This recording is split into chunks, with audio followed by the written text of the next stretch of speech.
సమ్మె 12వ రోజుకు చేరుకుంది. కడప జిల్లాలో మున్సిపల్ వర్కర్లు తమ సమస్యలు పరిష్కరించాలని కోరుతూ రోజుకొక విధంగా నిరసన వ్యక్తం చేస్తున్నారు. ఇవాళ సిఐటియు ఆధ్వర్యంలో కడప కార్పొరేషన్ ముట్టడి కార్యక్రమానికి పిలుపునిచ్చారు. దీనిపై మరింత సమాచారం మా ప్రతినిధి నరేంద్ర అందిస్తారు. మున్సిపల్ కార్మికులు తమ న్యాయమైన సమస్యలు పరిష్కరించాలంటూ ప్రతి నియోజకవర్గంలో ప్రతి జిల్లాలో కూడా నిరసనలు వ్యక్తం చేస్తున్నారు. రోజుకొక నిరసన వ్యక్తం చేస్తూ ప్రభుత్వానికి మమ్మల్ని గుర్తించండి అని చెప్పి కూడా కోరుకుంటా ఉన్నారు. అలాగే కడప జిల్లాలో ఇప్పటికే అరగుండు గీయించుకోవడము, శవయాత్రలు తదితర నిరసనలు అయితే వ్యక్తం చేస్తా ఉన్నారు. ఈ రోజు 12వ రోజుకు చేరుకుంది. ఈ రోజు కార్పొరేషన్ ముట్టడికి ప్రయత్నం చేస్తా ఉన్నారు. ఇక్కడ మనతో పాటు కొంతమంది కార్మికులు ఉన్నారు, మున్సిపల్ కార్మికులు. వాళ్ళని అడిగి తెలుసుకునే ప్రయత్నం చేద్దాం. చెప్పండి, ఈ రోజు 12వ రోజుకు చేరుకుంది సమ్మె. దాదాపు 12 రోజులు చేస్తానే కూడా ప్రభుత్వం నుంచి ఎలాంటి మార్పు రాలేదు. ఈ రోజు కార్పొరేషన్ ముట్టడికి ప్రయత్నం చేశారు. ఎలా ఉండబోతోంది? ఈ రోజు రాష్ట్రంలో ఉన్న మున్సిపల్ కార్మికులంతా కానీ 12వ రోజుకి సమ్మె బాట పట్టడం జరిగింది. వాటిలో భాగంగానే ఈ రోజు కడప కార్పొరేషన్ ఆఫీసు, రాష్ట్రంలో ఉన్న అన్ని మున్సిపాలిటీలలో కానీ ముట్టడి కార్యక్రమం చేస్తున్నాం. ఎందుకంటే ఈ రాష్ట్ర ప్రభుత్వం ఇప్పటికి కానీ స్పందించకుండా మున్సిపల్ కార్మికుల సమస్యలు పట్టించుకోకుండా ఏదో చేస్తుండారులే, ఎవరో పోతుండాలి అన్నట్టు ఇదిలో భావనలో ఉంది ఈరోజు. కాబట్టి ప్రజలు కానీ చాలా ఇబ్బందికరంగా ఉంది. మేము ప్రజల్ని ఇబ్బంది పెట్టాలని ఎప్పుడూ ఆలోచన లేదు, మాకేం సంతోషం కాదు. ఎందుకంటే ఈ ప్రజల కోసం సేవ చేసే మున్సిపల్ కార్మికులమి. అటువంటిది మా కడుపు నిండలేదు కాబట్టి మేము ఈ రోజు ఈ సమ్మె బాట పట్టడం జరుగుతుంది. వాటిలో భాగంగా ఈ రోజు కార్పొరేషన్ ఆఫీస్ ముట్టడి చేస్తున్నాం. ఇదే పరిస్థితిలో కానీ ఉంటే రేపు సోమవారం కానీ పెద్ద ఎత్తున కలెక్టర్ ఆఫీస్ వద్ద మొత్తం అన్ని జిల్లాలో ఉండి కార్మికులందరూ కదం తొక్కేదానికి సిద్ధంగా ఉన్నాం. కలెక్టర్ ఆఫీసా మేమా, అధికారుల మేమా, లేదంటే ఈ రాష్ట్ర ప్రభుత్వం మేమా అనేటట్టు రేపు సోమవారం తీరుతూ ఉంటది ఈ ముట్టడి కార్యక్రమం. కానీ చెప్పండి, మా పొద్దున్నే ప్రతి ఇంటికాడ తలుపు తట్టి మరి చెత్త తీసుకెళ్తా ఉన్నారు. 12 రోజుల నుంచి చెత్త తీసుకెళ్లాలన్నా నగరంలో ఎక్కడికక్కడ చెత్త అంతా కూడా నిలబడిందని చెప్తా ఉన్నారు. ఈ సమ్మె మీరు ఇట్లా కొనసాగిస్తారా? మీ న్యాయమైన డిమాండ్లు పరిష్కరించేంత వరకు? మా డిమాండ్లు పరిష్కరించేంత వరకు మేము ఈ పోరాటం సాగేది లేదు సార్. మేము ఒకటే చెప్పదలుచుకున్నాం, 12 రోజులైంది. మహిళలకు మేముండా తోడు. ఏ మహిళ కూడా కన్నీరు పెట్టకూడదు. నా ప్రభుత్వం ఉన్నంతసేపు ఏ మహిళ కూడా కన్నీరు పెట్టకూడదు అన్నావు. ఈ పొద్దు 12 రోజులుగా రోడ్లెక్కిన ఈ మున్సిపల్ కార్మికుల మహిళలు అనేది మీకు కనపడలేదా?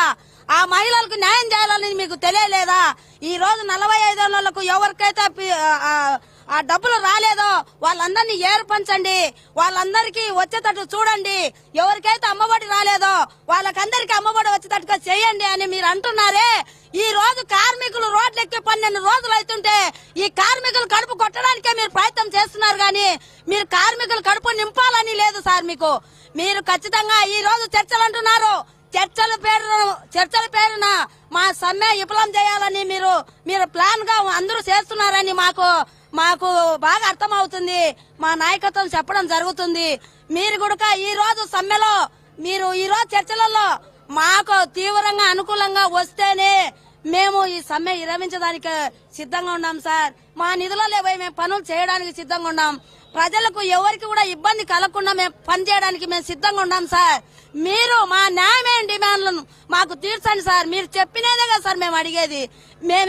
మేమేమి కొత్తగా మేము కోరుకోలేదు కదా. మా న్యాయమైన డిమాండ్లు మాకు పరిష్కరించండి సార్.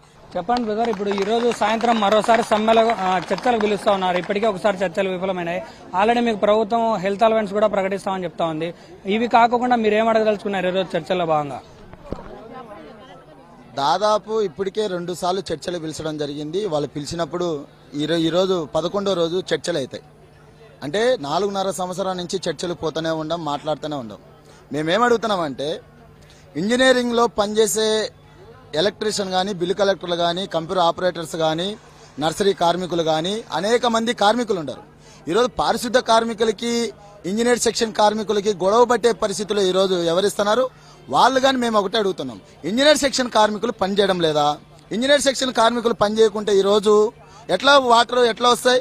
ఈరోజు ప్రాణాలు తెగించి బండి, లింగంపల్లె ఈ ప్రాంతంలో పనిచేసే వాళ్ళు ఏడన్నా పైపులు లేచిపోతే నీళ్ళు వస్తే నీళ్లలో అడుగున దిగి ఈరోజు పనిచేసే పరిస్థితిలో ఈరోజు ప్రజలకు సేవలు అందిస్తున్నారు. ఈరోజు దొంగతనాలు జరగకుండా చేసేదెవరు? ఎలక్ట్రీషియన్ కార్మికులు. ఈరోజు నగరాన్ని పరిశుభ్రంగా ఉండే పనిచేదేవరు? నర్సరీ కార్మికులు. ఈరోజు జబ్బులు రాకుండా అనేక రూపాలలో చేస్తున్నాం. ఈరోజు కోవిడ్-19 లో పనిచేసే కార్మికుల్ని, కొత్త కార్మికుల్ని 382 మందిని తీసుకున్నావు. వాళ్ళకి ఏం రక్షణ ఇచ్చినావు? వాళ్ళని ఎందుకు అవకాశాలు చేర్చలేదు? అందరూ ఒకే రకమైన పనే కదా. మేము ఒకటే చెప్తున్నాం, ఈ చర్చలు కానీ మీరు ఫెయిల్యూర్ కానీ చేస్తే ఈ చర్చల్లో సజ్జల గారిని కూర్చోబెట్టకూడదు. సజ్జల ఎవరని మాకు తెలియక అడుగుతాం. ఆయన ఎవరైనా మంత్రులు వచ్చి కూర్చోవాలి. సీఎం గారు దృష్టి పెట్టుకొని ఇంజనీర్ సెక్షన్ లో పనిచేసే కార్మికులకు స్కిల్డ్, సెమీ స్కిల్డ్ వేతనాలు ఇవ్వాలి. అలాగే అనేక రూపాయలు చేసాలి. ఇంకొకటి మేము అడుగుతున్నాం, నువ్వు పాదయాత్రలు ఇచ్చిన హామీనే అవుట్ సోర్సింగ్ కాంట్రాక్ట్ కార్మికులను పర్మనెంట్ చేయాలి. సమాన పని సమాన వేతనం ఇచ్చేంత వరకు ఈ సమ్మెను వదిలే పరిస్థితి లేదు.